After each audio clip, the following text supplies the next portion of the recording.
Today on the YouTube channel, we are going to talk about vibration. So this is kind of a topic I want to talk about just for me.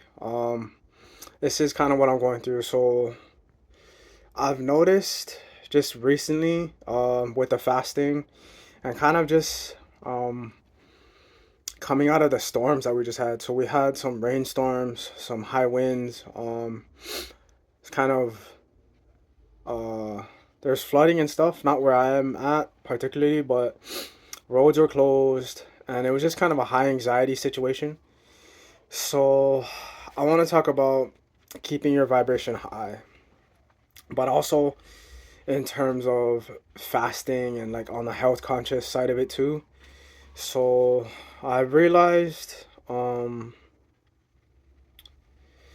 with the high anxiety uh, situation and then also like the fasting, I use food particularly as a way to um, keep my vibration high.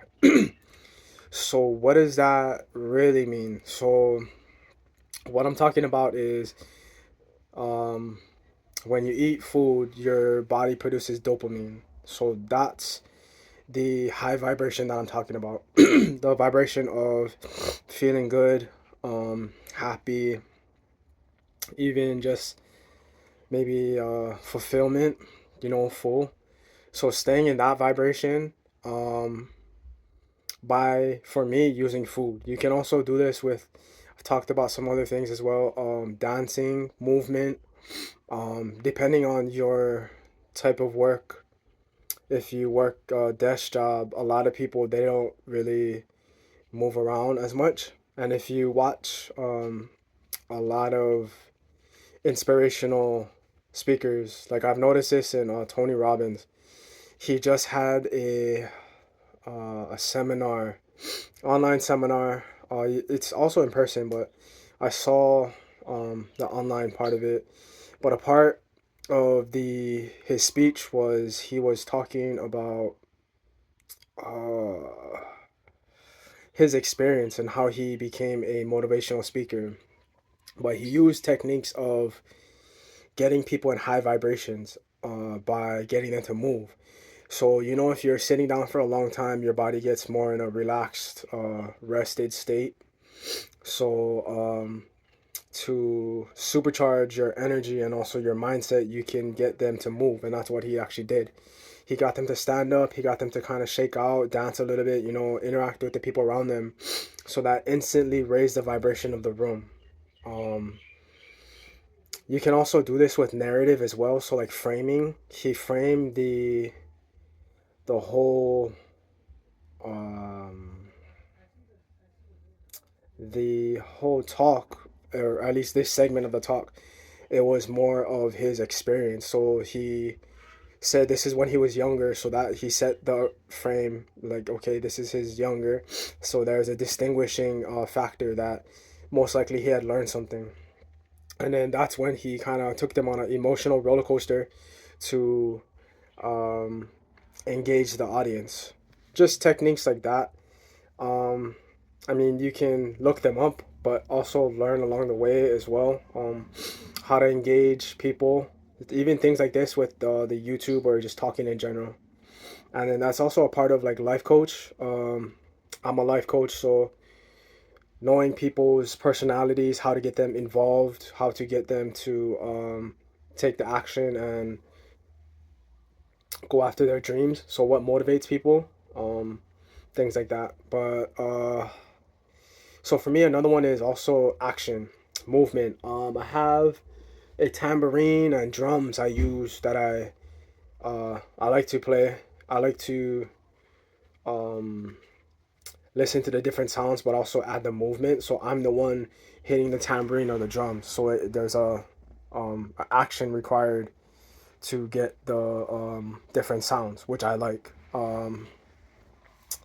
Also, like music, I said you can listen to some type of music or even movies, things like that. But I just talked about food because of the fasting. So like I had been fasting for a while, so my body insulin uh, resistance was really low just because I wasn't really eating at all.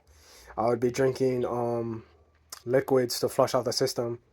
So when I would eat, it would be an instant spike of insulin and also dopamine, like a sugar rush from whatever it is. I mean, it would most likely be like a carb or something. So it would be a sugar rush. And then, sometimes I would do like sweets, like chocolate or even like ice cream, just depending, treat myself, I mean, I am in a cut, but I do also like to uh, treat myself, I mean, every once in a while. That's another thing too is moderation. Doing things in moderation. But emotional regulation is kind of one of them. It's kind of hard when you are the outside environment. I'll say like the weather.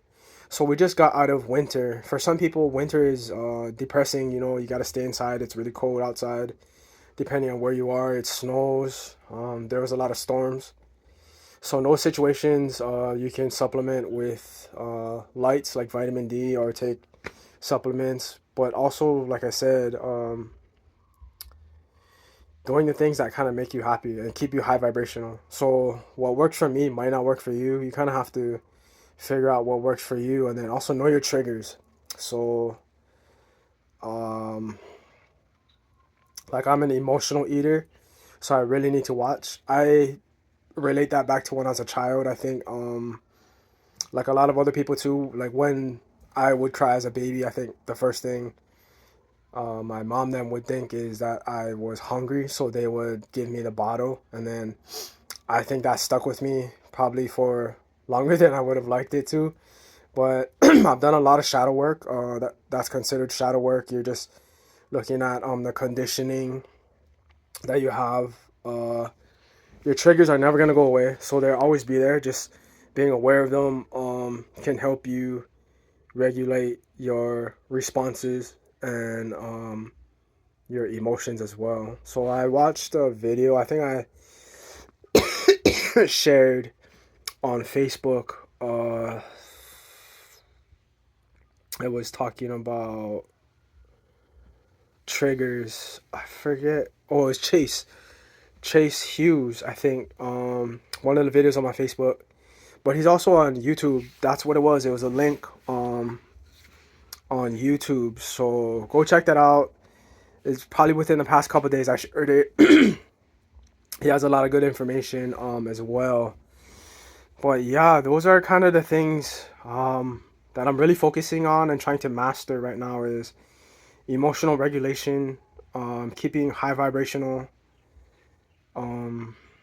frequencies, but also in mindset as well. So I've noticed just by living in a lot of different places and being around the world, everyone kind of has different mindsets.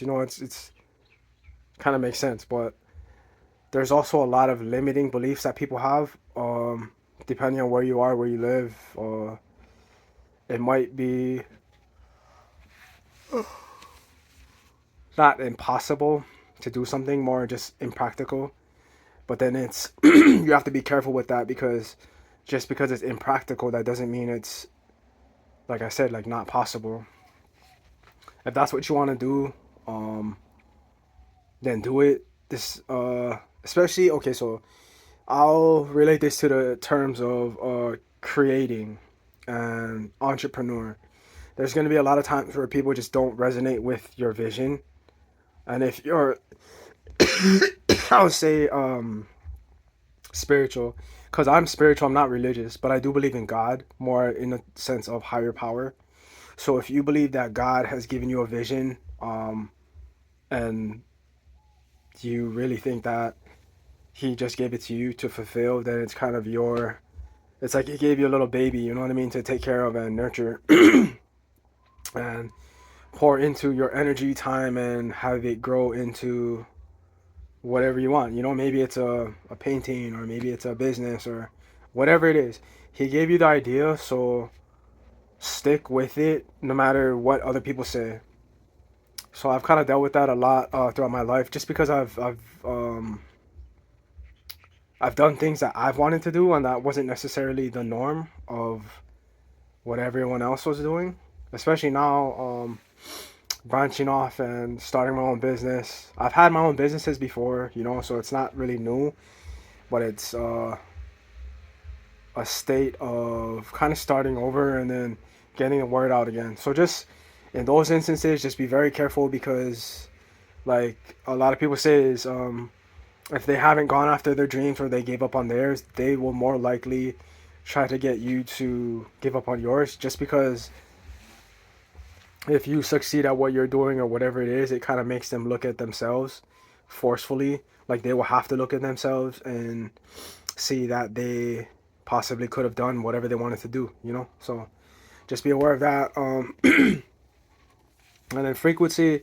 So if you believe in manifestation, always frequency is one of them. You shouldn't be super worried about it, but just aware of it. Like, okay, I'm currently in a low frequency, or I'm neutral or high vibration. Just because, according to the law of attraction, you are always attracting, and like the laws of the universe, like they're always working, no matter if you are aware of it or not. And then once you get aware of it, you'll piece it together. Hopefully, that it was always working. Like you were using it, but maybe it wasn't for the good, and you didn't fully know what was happening. But once you understand how it works and you master it, it is it's a rewarding experience. I'm still in the process of mastering it. You know, I mean, that's like a lifelong journey. I have done pretty good so far. I would say, you know, I was married. I have kids. I lived all over the world. Had my own businesses. So in my eyes, I'm pretty accomplished. I've done a lot of the childhood dreams that I had as well. So it's feel pretty good about it. But hopefully you can say the same thing. And you're also chasing your dreams or whatever it is, chasing your goals currently at the time, and just staying focused on whatever that is for you. And also manifesting. Um, if that's what you're trying to do, then yeah, like get after it. You know what I mean? Because that's what I'm trying to do. So that's why I share these videos, just to share some of the knowledge, maybe give you some nuggets, um, some gems that you can maybe look further into, or just share some of my experiences. But share these videos. Let me know what you think. Like, comment, subscribe, share, all of that stuff. Check out my website as well for the services I offer. Let me know if you're interested, and let other people know. I'm trying to grow this channel, spread the word, and yeah, we'll see what happens. I'll see you on the next video.